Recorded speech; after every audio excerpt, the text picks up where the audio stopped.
Les anciens n'ont pas dévoué les efforts d'une génération entière à bâtir ce vaisseau sur un coup de tête. Pas plus qu'ils ne l'ont baptisé Destinée sur un coup de tête. Il y a plus d'1 million d'années,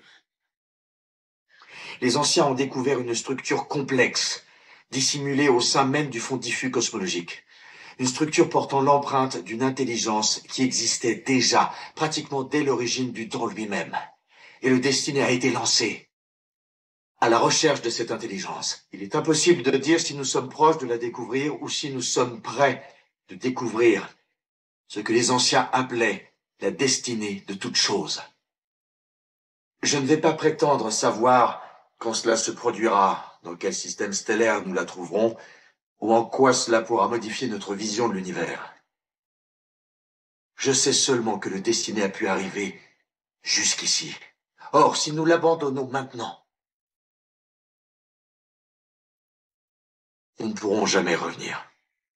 Cette conversation issue de la franchise Stargate Universe montre que le vaisseau Destiny est à la recherche du fond diffus cosmologique, d'où débutera la création de l'univers.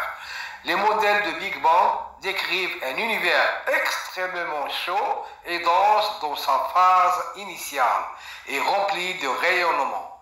C'est le fond diffus cosmologique ou lumière rémanente du Big Bang. Mais revenons à ce fameux rayonnement, qu'est-ce qu'on peut en dire? Eh bien, suite à la découverte de Petzias et Wilson, plusieurs expériences ont été lancées pour essayer de mieux le mesurer et le caractériser.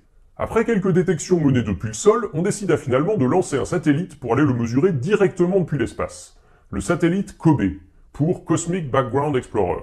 Il faut savoir que ces mesures sont quand même beaucoup plus faciles à faire depuis l'espace. Déjà, ça permet de s'affranchir d'un certain nombre de perturbations, mais surtout, comme le satellite tourne autour de la Terre, eh bien ça permet de mesurer le rayonnement qui provient de toutes les directions du ciel. COBE fut lancé en 1989 et ses premières mesures furent publiées au début des années 90. Tout d'abord, elles confirmèrent que le rayonnement cosmologique était bien un rayonnement de corps noir, et même le meilleur corps noir du monde. Il faut savoir qu'un objet chauffé à une certaine température n'émet jamais exactement un rayonnement de corps noir qui colle parfaitement à la théorie. Mais dans le cas du rayonnement fossile, l'accord est parfait. Ensuite, COBE a permis de préciser la température du rayonnement. Pas tout à fait 3 Kelvin, mais 2,725 Kelvin, c'est précis. Et en 1992, le satellite a révélé une information encore plus cruciale. La température du rayonnement fossile n'est pas exactement la même suivant la direction du ciel dans laquelle on regarde. Elle varie en gros entre 2,725 et 2,726 Kelvin. C'est vraiment pas grand chose, c'est des variations qui sont même pas 1/1000 de degré. Et pourtant, on va voir que c'est capital. Ces variations, c'est ce qu'on appelle les anisotropies du rayonnement cosmologique, et on les représente avec des cartes de ce genre. Cette carte, c'est une carte du ciel. Vous savez, de même qu'on peut représenter la sphère terrestre sous forme d'un planisphère, eh ben on fait la même chose avec la sphère céleste. Cette ellipse représente le ciel au-dessus de nos têtes. Chaque point sur cette carte est une direction du ciel, et on symbolise avec un code couleur les variations de température du rayonnement cosmologique par rapport à la moyenne.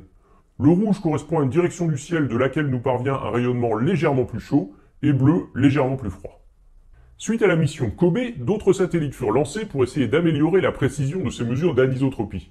Il y eut d'abord la mission WMAP, entre 2001 et 2010, et puis la mission européenne Planck, qui s'est achevée en 2013, mais dont je crois on n'a pas fini d'exploiter tous les résultats. Ce que vous voyez ici, ce sont des cartes d'anisotropie de plus en plus précises qui ont été obtenues. Comme une photo qu'on aurait prise avec une meilleure résolution, eh ben elles révèlent de plus en plus de détails. Elles nous apprennent plein de choses sur les origines de l'univers. Si vous pouviez vous balader et voir le rayonnement micro-ondes avec vos yeux, voilà à peu près ce que vous verriez. Si vous pouviez vous balader et voir le rayonnement micro-ondes avec vos yeux, voilà à peu près ce que vous verriez.